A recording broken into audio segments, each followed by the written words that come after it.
Somewhere in a province in South Vietnam, 1969, a man is asleep in his home when a team of armed men arrives before dawn. They have his name on a list. The list was compiled by a local informant, someone who, it will later emerge, had a personal dispute with this man's family over a land boundary that predated the war by a decade. The informant had no evidence of communist affiliation. He had a grievance and access to a program that rewarded denunciations with cash payments. The man is taken. He is brought to a provincial interrogation center. What happens to him there is not recorded in any document that has been made public. His name appears in a monthly neutralization report as a confirmed VCI, Viet Cong infrastructure member. The report goes up the chain. It counts toward the province's quota. This scenario is not invented. It is a composite drawn directly from documented testimony, congressional testimony on their cord, under oath, about how the CIA's Phoenix program functioned in practice. And the program that produced that scenario was not a rogue operation conducted by undisciplined operators working outside their mandate. It was a structured, bureaucratically managed, intelligence-driven program designed at the highest levels of the CIA and the U.S. civilian command in Vietnam, funded by the U.S. government, and reported to Congress. By the time it ended in 1972, Phoenix had officially neutralized over 80,000 suspected Viet Cong operatives. More than 26,000 of them were killed. The CIA's own internal assessment, later released through the FOIA reading room, called it a fiasco. The man who ran it became director of the Central Intelligence Agency. By the end of this documentary, you will understand exactly how Phoenix was built, what it did, what the people who ran it said about it under oath, and why its institutional fingerprints are still visible in American intelligence doctrine today. Everything you hear is drawn from CIA FOIA reading room documents, declassified congressional hearing transcripts, peer-reviewed historical research, and verified academic analysis.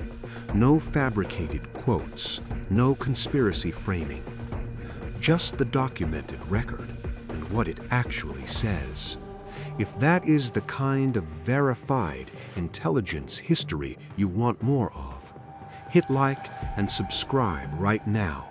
It takes 2 seconds and it helps this channel keep making exactly this. Now, let us go back to where Phoenix began, not in a jungle, in a problem that nobody in Washington knew how to solve.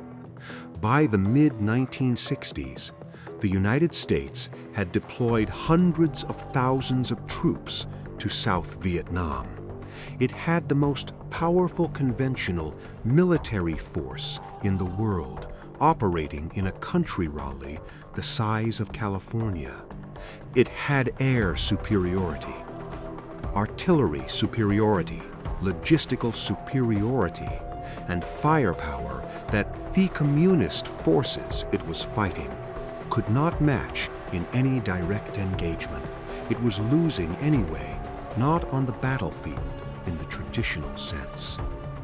The kill ratios favored U.S. forces consistently. American forces won almost every set-piece engagement they were in. But winning engagements was not the same as winning the war, because the war the Viet Cong were fighting was not primarily a military war. It was a political one. And the instrument they were using to fight it was something that American military doctrine in the 1960s had almost no framework to understand or counter. The VCI, the Viet Cong infrastructure, was the political and administrative network of the National Liberation Front embedded in villages across South Vietnam. Tax collectors, recruiters, political cadres, local administrators who ran parallel governance structures beneath the surface of official South Vietnamese authority, logistics coordinators who moved weapons, food, and personnel through supply networks that conventional military operations could not locate because they lived inside the civilian population as neighbors. Relatives and familiar faces, CI officer Robert Comer, brought in by President Johnson in 1966 specifically to fix what Johnson called the other war. The Pacification War concluded, as documented in multiple historical analyses of the period, that the existing approach was structurally incapable of addressing the VCI. Bombing villages destroyed infrastructure, but did not identify or remove the political network inside them. Search and destroy operations generated casualties and displacement, but left the VCI largely intact because individual VCI members were indistinguishable from the general population without specific, individual-level intelligence. What was needed, Comer argued, was a targeting program, not a military campaign against formations, an intelligence-driven effort to identify specific individuals in the VCI network by name, by location, by function, and then remove them. Capture, defection, or neutralization. One person at a time, across the entire country, until the political network beneath the insurgency had been systematically dismantled. The intellectual logic was not unreasonable. The problem weighs the intelligence. To target individual VCI members, you needed to know who they were. And knowing who they were required informant networks inside Vietnamese villages that were reliable enough to distinguish actual communist operatives from civilians with no VCI connection. Building those networks under wartime conditions, in a country where the CIA had limited language capability, limited cultural fluency, and limited existing agent infrastructure, in villages where informants were embedded in the same webs of family loyalty, personal grievance, and economic desperation that governed all social relations. That was not a technical problem. It was a fundamental intelligence challenge that no amount of institutional architecture could solve if the underlying source quality was compromised. A CIA internal assessment from December 1968, accessible through the CIA FOIA reading room under document number 005347532, acknowledges this problem explicitly. The targeting intelligence base for VCI identification was, in the assessment's own framing, inconsistent and difficult to verify. That document was written after the program had already been running for a year. The problem it describes was known. The program continued and expanded anyway. In 1967, the CIA launched ICE-X, Intelligence Coordination and Exploitation. Its stated purpose was to pool all available intelligence on the VCI across district, province, and national level into a unified targeting system. District Intelligence and Operations Coordinating Centers, DIOCCs, were established across South Vietnam to collect, collate, and act on VCI targeting data. A blacklist was compiled. Names went on it. People were picked up. And at the center of the system, at each province level, a facility was established to receive those people after they were picked up. The Provincial Interrogation Centres. These were not detention facilities in any administrative sense that implied legal process, rights of the accused, or standard soft treatment. They were intelligence collection facilities in a wartime counterinsurgency context, designed to extract information from people who had been identified by Informance's VCI members, using methods that the program's designers left deliberately unspecified in their public-facing documentation, and that the program's operators defined in practice. The CIA's own document, released through the FOIA reading room, Operation Phoenix, a Vietnam fiasco seen from within, Philoreference CIA RDP 80R01720 R0011000900012-4, describes the CT teams, the counter-terror units that operated alongside the interrogation centers, in language that is worth quoting directly because it appears in a CIA document, not in a critic's account. The document describes these teams as recruited, organized, supplied and directly paid by the CIA, and acknowledges their function as using Viet Cong techniques of terror assassination, ambushes, kidnappings and intimidation against the Viet Cong leadership. That language, in a CIA document, about a CIA-run program in 1968, ISEX was renamed Phoenix. The renaming was not cosmetic in the bureaucratic sense. Responsibility was being transferred from direct CIA management to CORDS, the Civil Operations and Revolutionary Development Support Structure, which gave the program a civilian rather than intelligence institutional identity. The chain of command changed on paper. The operational reality and the personnel running it did not change in any way that the subsequent documentary record supports. What changed was the scale. Under Phoenix, the program expanded across all 44 provinces of South Vietnam. The blacklists grew. The DISOCs multiplied. The interrogation centers filled.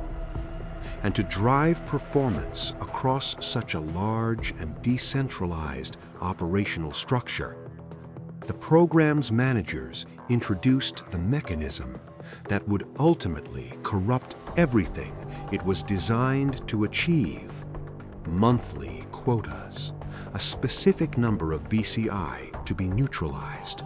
Every province, every month, that is where we go next. There is a principle in institutional management that anyone who has studied organizations under pressure will recognize immediately.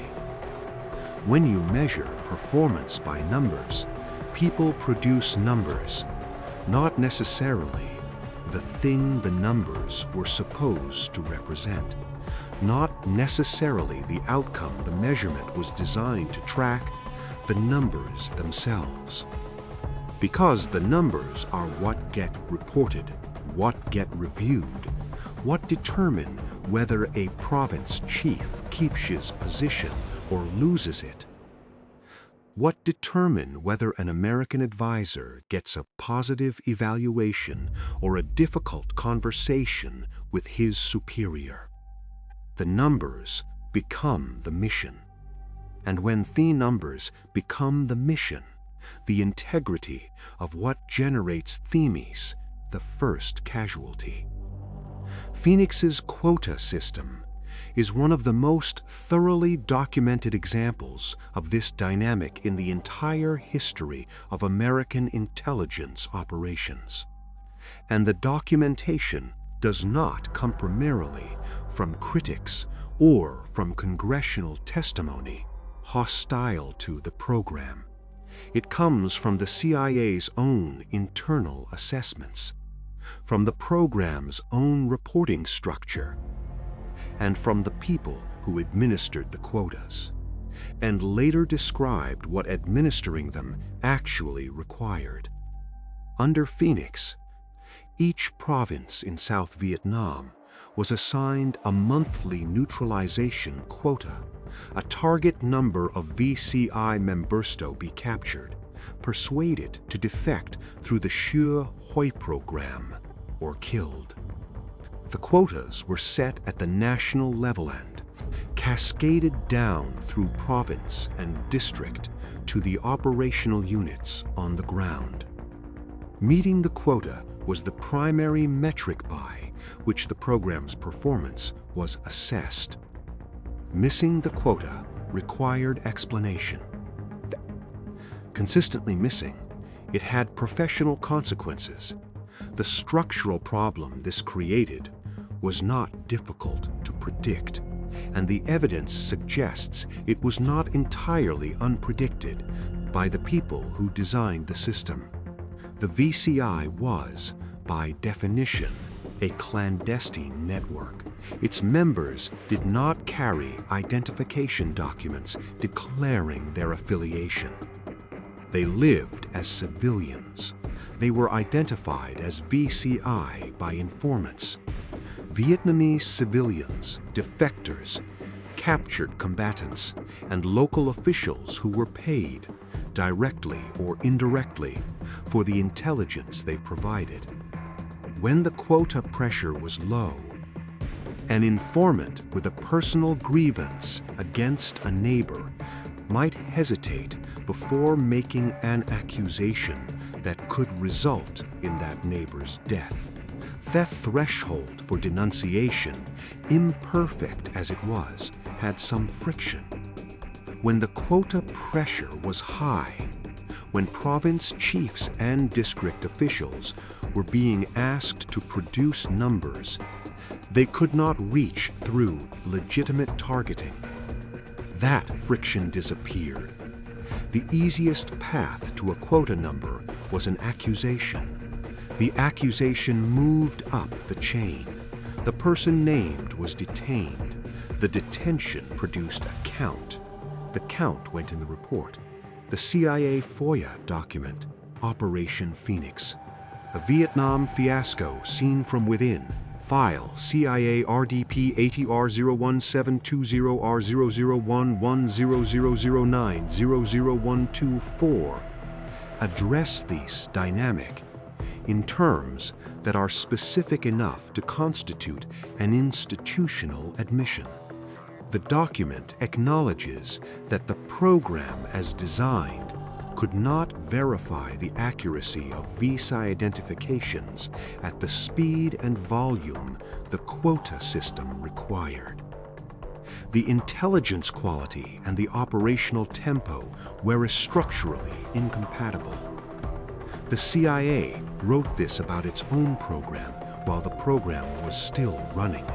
Now here is the dimension of the quota problem that goes beyond the informant corruption issue and into the specific political environment the program was operating in. Phoenix was not a unilateral American program in its execution.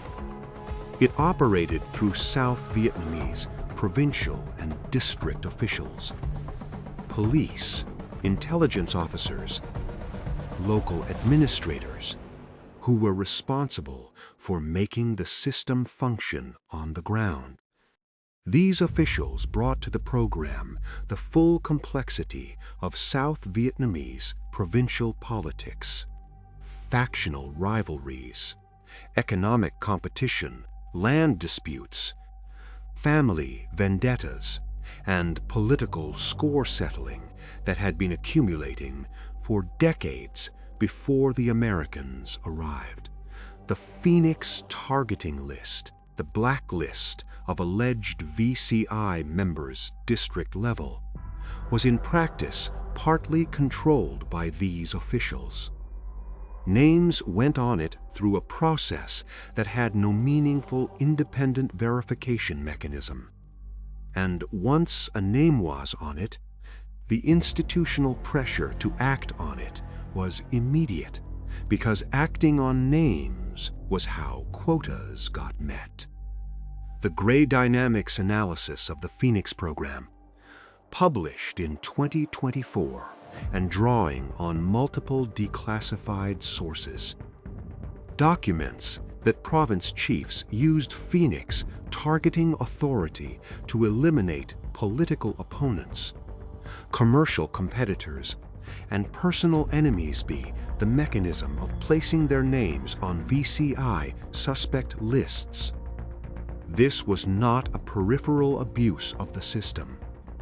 It was a predictable and documented consequence of giving local officials quota pressure, targeting authority, and no independent verification requirement.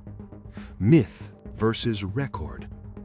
And this one is important to state clearly because the program's defenders and critics have often talked past each other on this specific point. The myth offered by some program defenders is that quota abuses were exceptional, departures from a generally sound operational framework rather than structural features of how the framework actually functioned under real conditions. The record says otherwise. The California State University Sacramento Academic Analysis of Phoenix, a dirty, inglorious affair, published in 2012 and drawing on the Pentagon paper sand congressional documents. Documents that, during Nixon's administration, the State Department officially acknowledged the program had murdered or abducted 708 Vietnamese civilians. The Montclair State Analysis, citing the same source base, puts the figure in similar range. These are not numbers generated by program critics. They appear in State Department documentation. The official Defense Department figure for Phoenix program killings stands at 26,369 through 1972. South Vietnamese government records cited in the same period put the figure at 40,994 killed by mid-971 alone. That discrepancy, roughly 14,000 deaths between two official government counts of the same program's output, has never been formally reconciled in any declassified document that is publicly available. What generated that gap is not explained anywhere in the open record. Case file. The quota numbers that don't add up. In his 1971 Senate testimony, William Colby confirmed that Phoenix had neutralized 28,978 VCI members in 1970 alone, the program's peak year. Of those, 17,017 were captured, 191 were killed, and 3,070 defected through Xu Huai. These are the official program numbers. Here is the problem with those numbers, identified not by outside critics, but by the program's own internal logic. The CIA's own fiasco document notes that independent assessments of the South Vietnamese provincial intelligence infrastructure found that many of the people counted as confirmed VCI in neutralization reports had been identified through single-source informant reporting with no corroborating intelligence. Single-source reporting means one person said so. No intercept, no document, no second source. One person who may have been paid for the information, who may have had personal reasons to provide it, who could not be cross-examined, said this other person was VCI, and that was sufficient. Because the quota needed filling, the Chu Huai figures, the defection numbers, carried their own statistical problem. Former VCI members who defected through Chu Huai were often then used as informants for future Phoenix targeting operations, feeding the same system that had just processed them. The intelligence they provided about their former networks was sometimes accurate and operationally valuable. It was also provided by people with strong incentivisto tell their handlers what their handlers wanted to hear. Enough names to demonstrate cooperation. Not so many that the network they were navigating became fully exposed and theoround value as a source expired. The system fed itself. Defectors became informants. Informants generated names. Names filled quotas. Quotas justified the program. And at no point in that chain was there a mechanism robust enough to distinguish the VCI member from the neighbor with the wrong enemy and the bad luck to live in the wrong province at the wrong time. Now, the quotas did not operate in isolation. They were enforced by people, against people, through a specific operational apparatus that did the actual work of detention, interrogation, and killing. The program had a name for these units. The name was anodyne in the bureaucratic tradition of programs that do things that cannot be described plainly. Provincial Reconnaissance Units, PAR-Us. These were not conventional military units. They were not police. They were not bound by the same rules of engagement that applied to U.S. military forces in the field. They were recruited from a specific population, deliberately chosen for reasons that the program's architects understood, and that the subsequent documentary record makes disturbingly clear. Understanding who the PRUs were, where they came from, and what they did in the provinces is the only way to understand what the quota numbers in those monthly reports actually represented in human terms. That is where we go next. To understand what the provincial reconnaissance units were, you need to start not with what they did, but with who they were recruited from. Because the recruitment strategy for the PRUs was not an accident of wartime desperation. It was a deliberate design choice, made by people who understood exactly what kind of work they were building these units to do, and who selected their personnel accordingly. The PRUs drew from 4 primary recruitment pools. Former Viet Cong defectors who had come through the Chu Huai program, convicted criminals released from South Vietnamese prisons, draft evaders and deserters from the South Vietnamese military, and mercenaries, men available for hire in a wartime economy where regular employment was unstable and armed service paid. The academic analysis of Phoenix, compiled from declassified sources and available through the Hoosier 84 research. Archive describes the PRUs as generally accepted to be among the best fighters operating for the South Vietnamese government. And simultaneously, the speed documents their reputation for operating entirely outside the standards of conduct. That applied to regular military units. These were not contradictory assessments. In the specific operational environment Phoenix created, they weirth same assessment from two different angles. The PRUs were trained and in many cases directly led by U.S. personnel, Special Forces soldiers, CIA paramilitary officers, advisors who were, on paper, advising, and who were, in practice, running operations. This distinction between advising and directing became one of the central contested points in the congressional hearings that would come later. It matters because of official characterization of U.S. involvement, as advisory was the primary institutional defense against accountability for what happened in the field. Let us be precise about what happened in the field.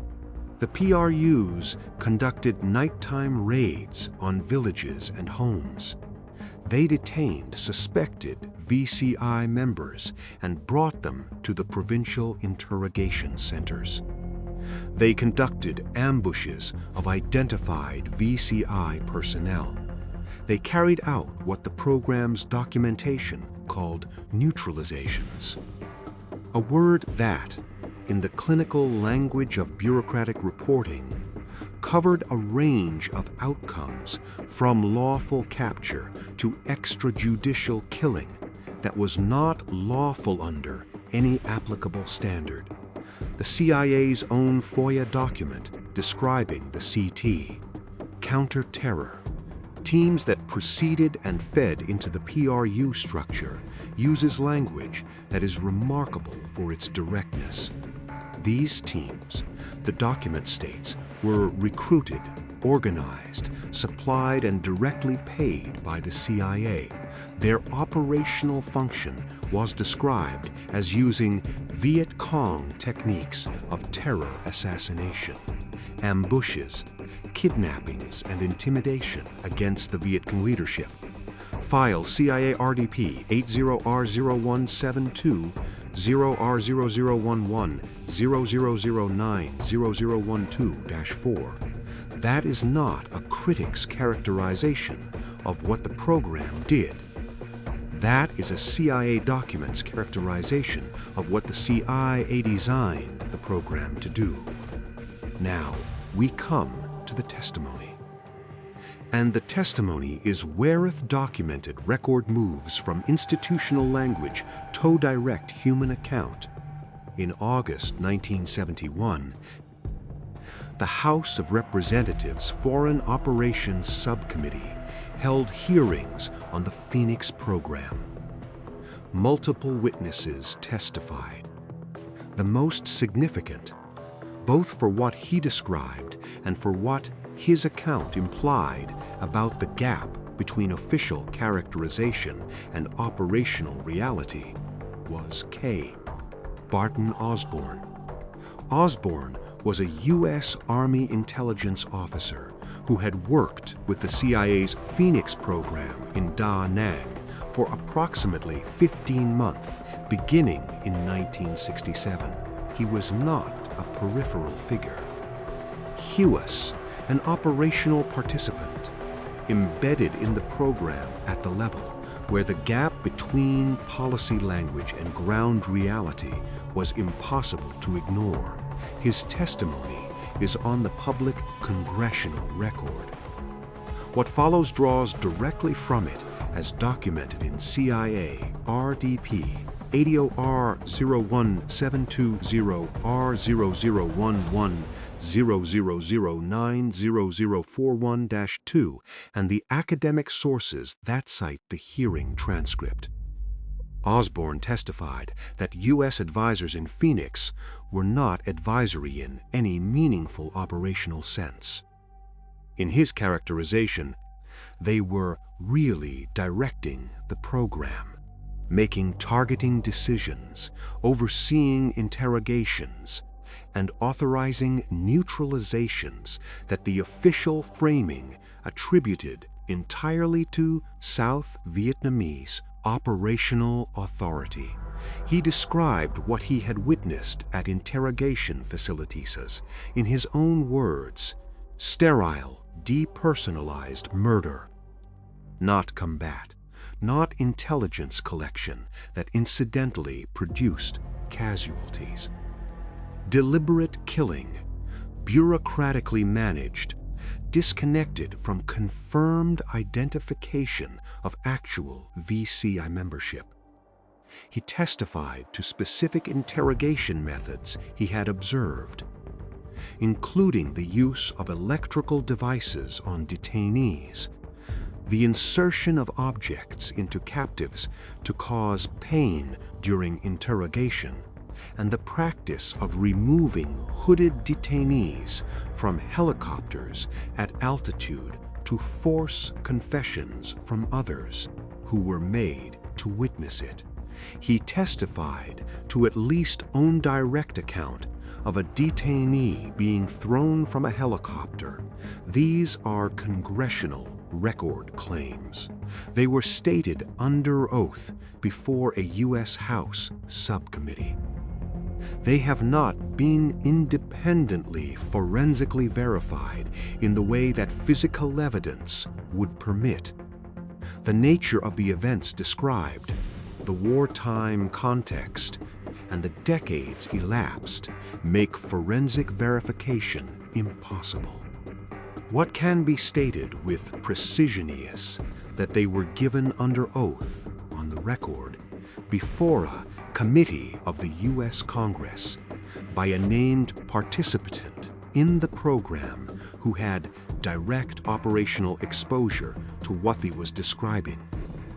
The CIA FOIA document covering the House inquiry records the institutional response to Osborne's testimony. The response was managed rather than investigated. CIA representatives disputed his characterizations. The official position that U.S. personnel were advisors rather than directors was maintained. No prosecution resulted. No independent investigation of the specific incidents Osborne described was conducted and made public. Myth versus record, and this is the one that requires the most careful framing because it cuts in multiple directions simultaneously. The myth that program defenders sometimes offer is that Osborne was an outlier, that his testimony described aberrations rather than systematic practice, and that the congressional record, therefore, reflects the exception rather than the rule. The record does not support or refute this framing conclusively, and intellectual honesty requires saying so. What the record shows is this: Osborne's testimony described specific practices in specific facilities over a 15-month operational period. His account was corroborated in general terms, though not in every specific detail, by other congressional testimony from U.S. soldiers who described suspects being subjected to torture, shot, and dropped from helicopters, as cited in multiple academic analyses of the hearing record. The CIA disputed the accounts. No independent investigation resolved the dispute. The honest analytical position is that we know the testimony was given, that it was corroborated in general terms by additional witnesses. that it was not refuted by documentary evidence produced by the CIA, and that it was not investigated to a standard that would allow a definitive factual conclusion about the frequency or scale of the practices described. Saying it was systematic goes beyond what the documented record proves. Saying it was exceptional also goes beyond what the documented record supports. Both claims require more certainty than the available evidence provides. What the evidence does support, unambiguously, is that the program produced conditions in which these practices were possible, reported, and unpunished. Now, there is one additional dimension of the PRU operations that is documented not in testimony but in the program's own reporting, and it concerns the quality of the intelligence they were acting on when they conducted their nighttime raids.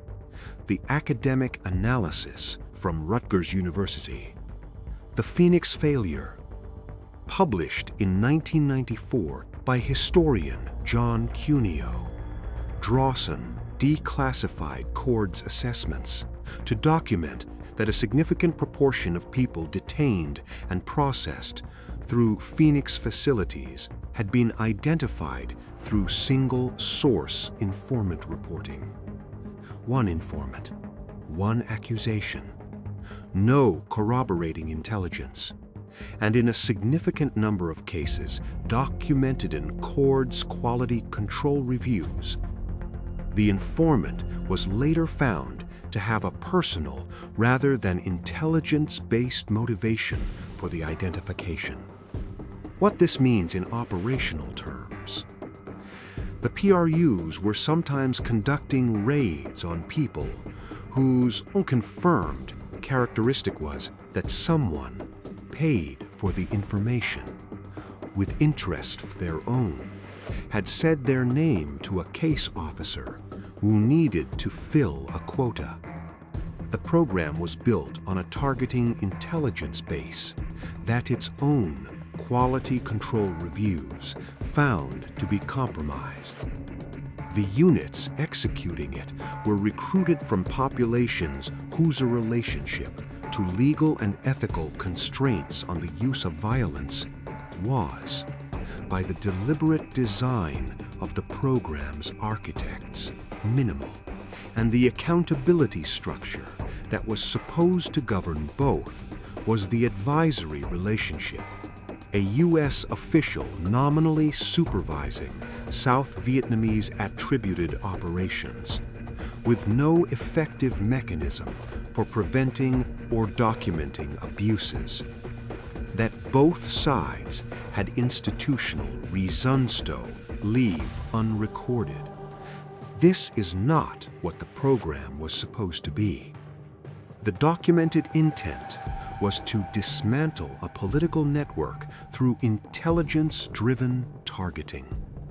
The documented reality is that the structure built to achieve that intent created conditions in which it could not reliably achieve it, and regularly achieved something else instead. By 1971, all of this was heading toward a congressional hearing where the man who ran it was going to be asked, under oath, whether his program had ever deliberately killed a civilian in a non-combat situation. And his answer is not what you might expect from a future CIA director. That is where we go next. On July 19, 1971, William Egan Colby sat before a subcommittee of the United States Senate Foreign Relations Committee and answered questions about a program he had spent the previous 2 years defending, managing, and representing to Congresses a legitimate and lawful instrument of American policy in Vietnam. Colby was not a reluctant witness.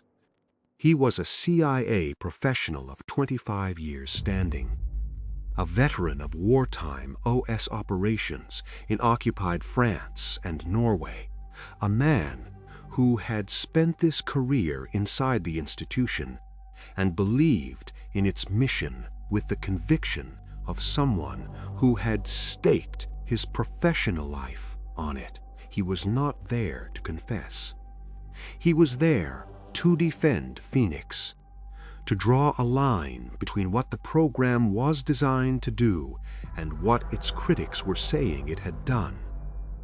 And yet what he said, under oath before the Senate of the United States, produced a moment in the congressional record that has never been adequately absorbed into the popular understanding of what Phoenix was.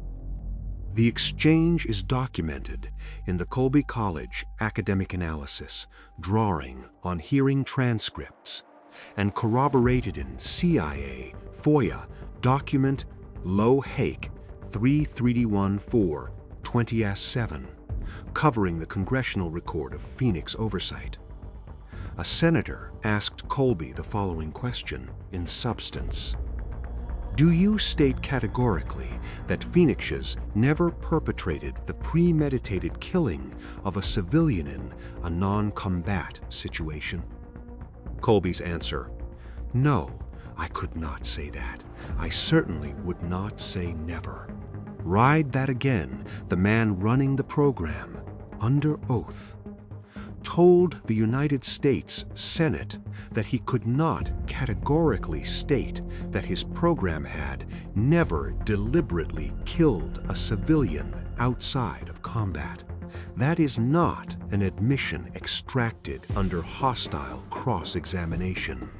That is a considered answer from a senior intelligence officer who chose, in that moment, to tell the truth in the one way available to him, by refusing to tell the lie that would have been the politically convenient alternative. Colby's confirmed casualty figure for the program through May 1971, given in his Senate testimony, was 20,587 killed. He presented this number in the context of a program that, by his characterization, was focused on VCI operatives rather than civilians. A legitimate wartime targeting effort with legal authorization and command oversight.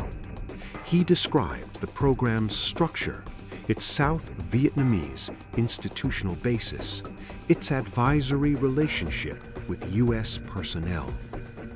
The framing was orderly, professional, and institutional.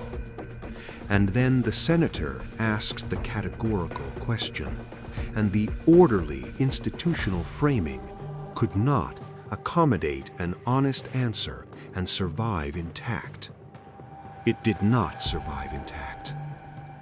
What happened in the months following the 1971 hearings is, in some respects, as significant as the testimony itself. K. Barton Osborne had testified in August 1977 before the House Subcommittee. His account, the sterile, depersonalized murder testimony, the helicopter allegations, the direct contradiction of the advisory characterization, was on the congressional record. The CIA disputed it. The official position held. No investigation was convened.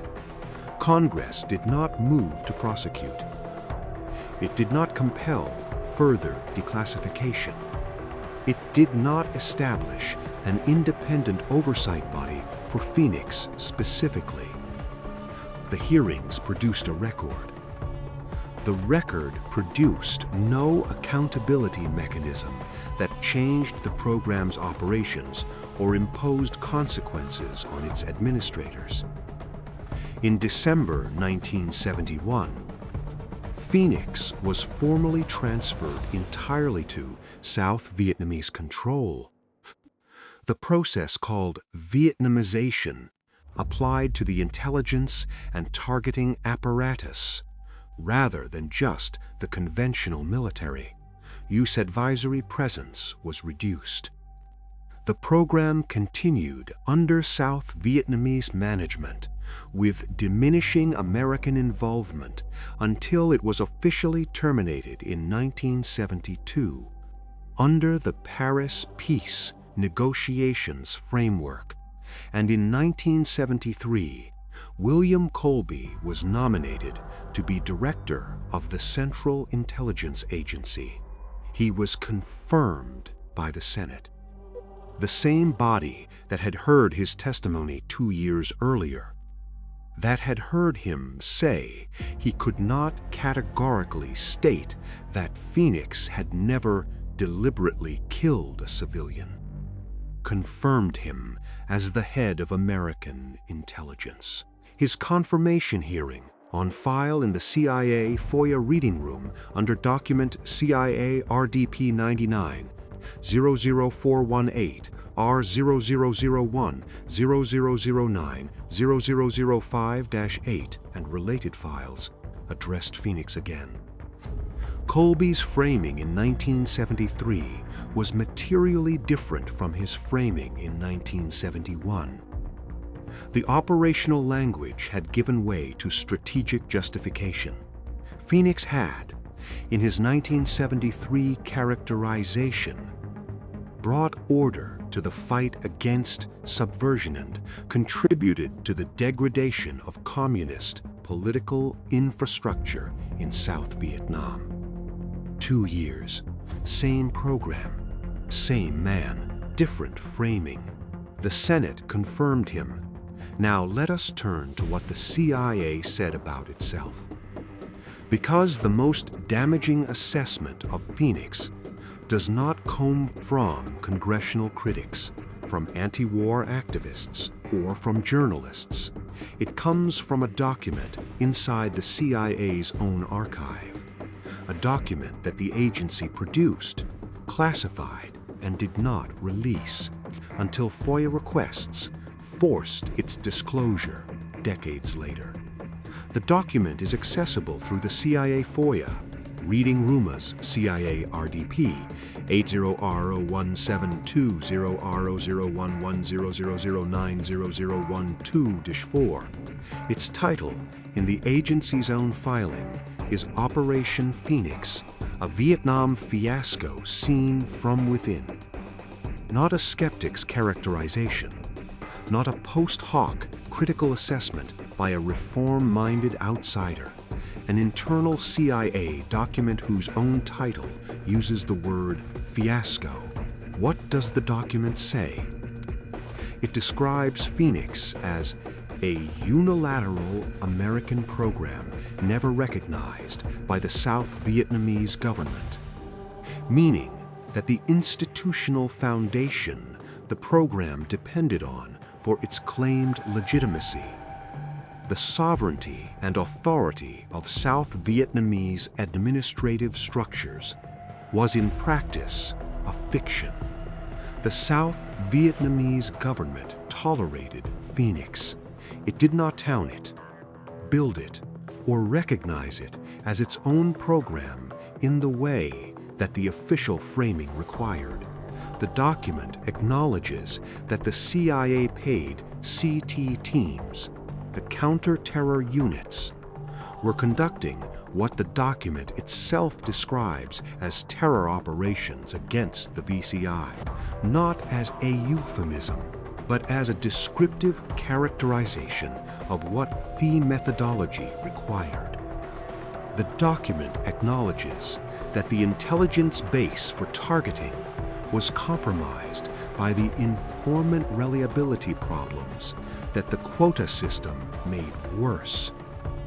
It acknowledges that the program's design created conditions in which achieving the stated intelligence objectives was structurally incompatible with the operational tempo being demanded, and it reaches the conclusion that, given all of this, Phoenix had failed to achieve its strategic objective, not failed at the margins. Failed as a program designed to dismantle the VCI and thereby degrade the insurgency's political infrastructure to the point where it could not sustain military operations. The CIA wrote this about its own program while the program was still being defended publicly. Myth versus record. And this is the one that the institutional history of Phoenix has most consistently obscured. The myth, maintained in official and semi-official accounts of the program for decades, is that Phoenix was a legitimate intelligence and counter-insurgency operation that achieved significant results against the VCI, and that its critics exaggerated its abuses for political purposes. The record, as established by the CIA's own internal documents now accessible through the FOIA reading room, is that the agency's own assessment concluded the program was a fiasco-built on compromised intelligence, conducted through methods the agency itself described as terror operations, operating on a South Vietnamese institutional foundation that did not actually exist in the form the official framing required, and failing to achieve its stated strategic purpose. That is not the critics' conclusion. That is the CIA's conclusion. Classified, withheld from Congress and the public during the program's operation, and released only under FOIA pressure years later. There is one final piece of this phase that connects the congressional testimony and the internal assessment to a broader institutional consequence that has received far too little analytical attention. The accountability gap. Colby admitted under oath that Phoenix had killed civilians outside of combat. The CIA's internal documents called the program a fiasco built on compromised methods. Congress held hearings.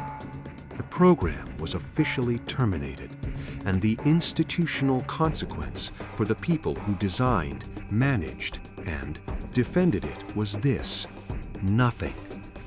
No prosecutions, no disciplinary proceedings, no formal findings of misconduct against named individuals.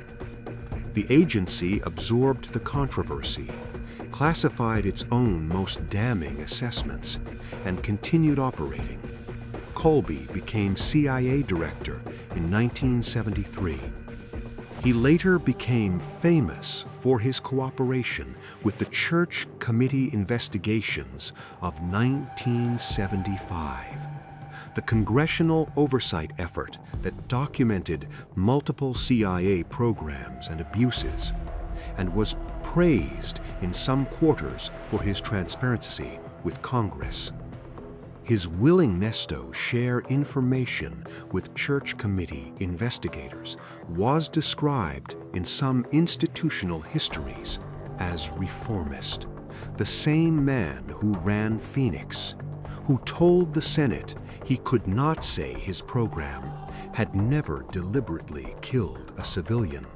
Hoover saw a program whose internal CIA assessment called it a fiasco, built on terror operations and compromised intelligence.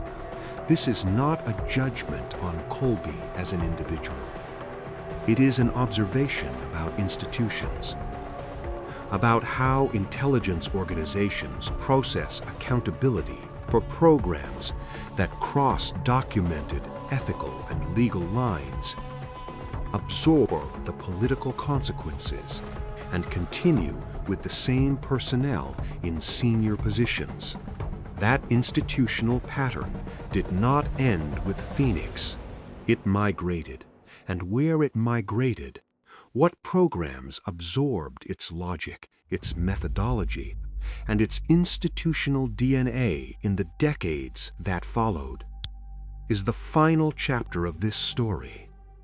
That is where we go next. Phoenix officially ended in 1972, except it did not end. Not in any sense that the word ending actually implies. A conclusion, a cessation, a point after which the thing that was happening stopped happening and left no continuation. What ended in 1972 was the American administrative involvement in a program running under that specific name in that specific country. What did not end was the institutional knowledge, the operational doctrine, the tradecraft architecture, and the classified assessments of what the program had done and why it had failed.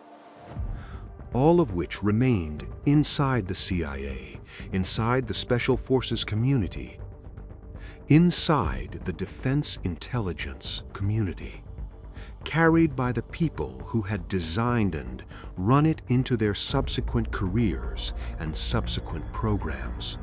Institutions do not forget. They reclassify. Let us start with what happened immediately after Phoenix ended. Because even the ending was not what the official framing suggested. When the United States formally withdrew from managing Phoenix in 1972, a successor program was established under South Vietnamese government authority, Plan F6, which continued the VCI targeting architecture with South Vietnamese personnel and diminishing American involvement. Plan F6 operated until the fall of Saigon in April 1975. Its operational record is substantially less documented than Phoenix because the transition removed the American reporting infrastructure that had generated the paper trail. What happened in those 3 years under Plan F6? Who was targeted? By what intelligence? With what methods? Is a chapter of this history that the public record cannot fully account for. The fall of Saigon ended Plan F6 along with everything else. But by then, the people who had built Phoenix had moved on. Now let us address the post-9/11 connection. Because this is where the legacy question becomes both most significant and most carefully contested, and the honest account requires thresholding both of those things simultaneously. After September 11th, 2001, the CIA and the broader U.S. intelligence and military community deployed a range of programs designed to identify, locate, and neutralize members of Al-Qaeda and affiliated networks. High-value target programs, rendition networks, enhanced interrogation programs at CIA black sites, targeting kill lists, drone strike authorization frameworks. These programs were designed for a different enemy, in a different geographic and political context, against a different kind of threat. But their structural logic bore documented resemblance to the architecture Phoenix had built 30 years earlier. Scholar Alfred McCoy, in his 2006 book, A Question of Torture, published by Metropolitan Books, argues directly that the interrogation methodologies deployed in CIA black sites after 2001 drew on a continuous institutional lineage running back through Phoenix and through earlier CIA programs.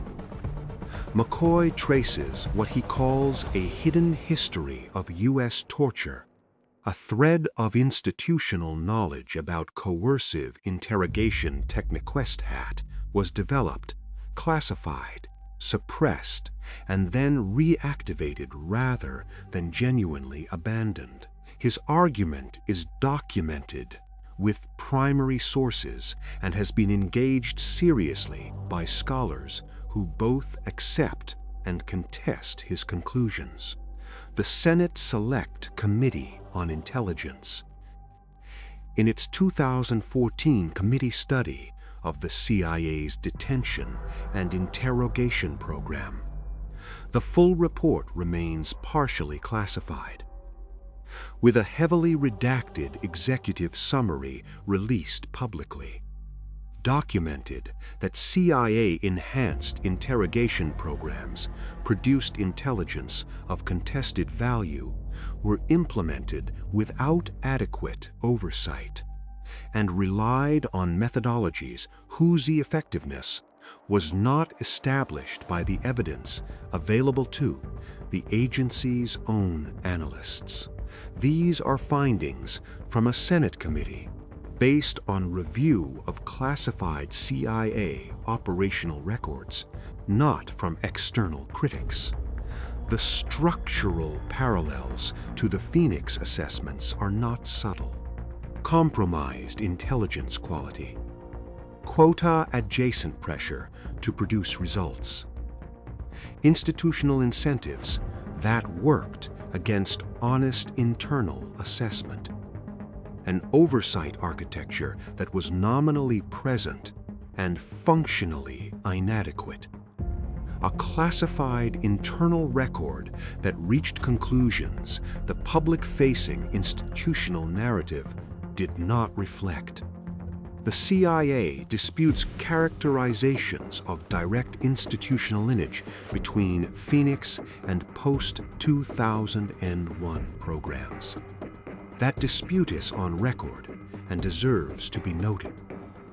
What cannot be disputed is the structural parallel, independently documented in both cases by the institution's own internal records. Now let us talk about the people, not the institutions.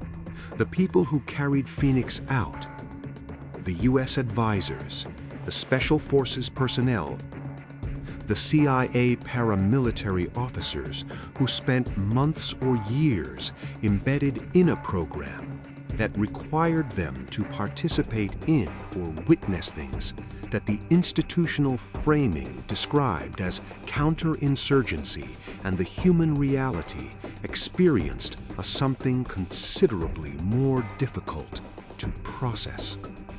A 2015 study published in the Journal of Traumatic Stress, accessible through PubMed and the National Institutes of Health database, found that approximately 271 Vietnam-era veterans still met diagnostic criteria for full or sub-threshold post-traumatic stress disorder 40 or more years after the war ended.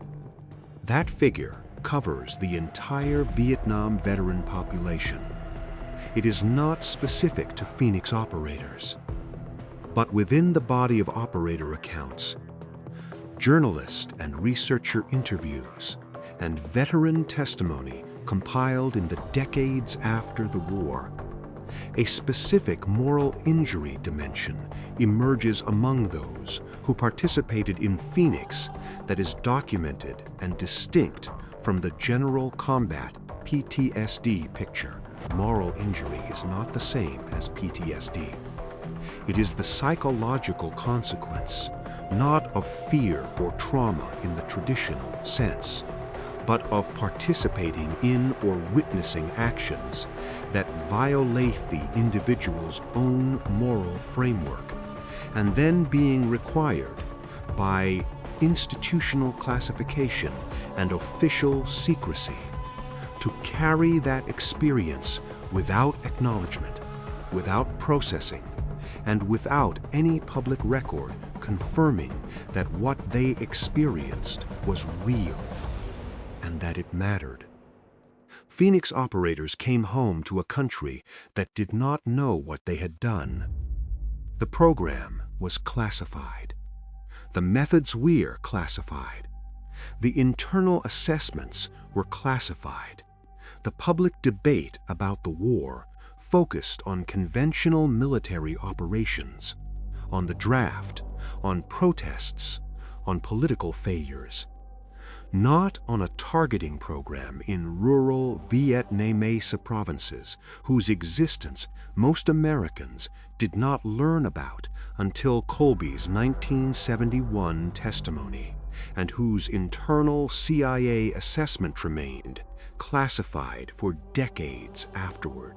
These men carried a specific weight. The institution that assigned it to them classified it and moved on. Now, the verdict. And this verdict, unlike the one in the previous documentary in this series, is not a question of what cannot yet be proven. The Phoenix record is substantially more complete than the records that govern more recent programs. The CIA's own documents, the congressional record, and several decades of declassified material give us in toto reach honest conclusions. Not comfortable ones, but honest. Here is what the documented record establishes about Phoenix effectiveness. The program did degrade the VCI. This is not a contested finding. Former North Vietnamese and Viet Cong commanders interviewed after the war by researchers including Dale Andradivhu's work is cited in the HistoryNet analysis of Phoenix, acknowledged that Phoenix had seriously damaged their political infrastructure in key provinces by the early 1970s. The SEWARD's 1972 final assessment, cited in the academic literature, confirmed measurable reduction in VCI activity in provinces where Phoenix had operated at full operational capacity. The program worked. At a level of tactical analysis, here is what the documented record also establishes. It worked while simultaneously generating thousands of civilian deaths through corrupted targeting. It worked while employing interrogation methods that the CIA's own documents described as terror operations. It worked on a foundation of compromised informant intelligence that its own internal quality control reviews found unreliable. It worked while destroying the institutional credibility of U.S. counterinsurgency efforts among the rural South Vietnamese population, whose support weighs one thing conventional military operations and Phoenix alike actually required to produce a durable outcome. The VCI was degraded. South Vietnam fell in 1975 anyway. These are not contradictory findings. They are the complete finding. Phoenix achieved its tactical objective and failed its strategic one. And the methods it used to achieve the tactical objective directly contributed to the conditions that made the strategic failure inevitable. Myth versus record. And this is the one that the entire history of the program depends on getting right. The myth offered by some defenders is that Phoenix was a sound program corrupted by implementation failures and mischaracterized by critics. The myth offered by some critics is that Phoenix was simply an assassination program with no legitimate intelligence or security rationale. The record supports neither myth. Phoenix was a program with a legitimate and analytical rationale. The VCI was a real threat that required a targeted intelligence response, that was built on a structurally compromised intelligence base, managed through a quota system that systematically corrupted targeting quality, executed by units operating outside effective legal constraint, and assessed by the CIA itself as a fiasco. Both of those things are true simultaneously. The rationale was real, the execution was documented as catastrophic, and the accountability for the gap between them was non-existent. The deepest intelligence lesson of Phoenix is not the one about methods. It is the one about institutions. The CIA knew. The internal documents show the agency understood the program's structural failures while they were happening. The quality control assessments identified the informant reliability problems. The internal fiasco assessment named what the program was doing in the language the program deserved.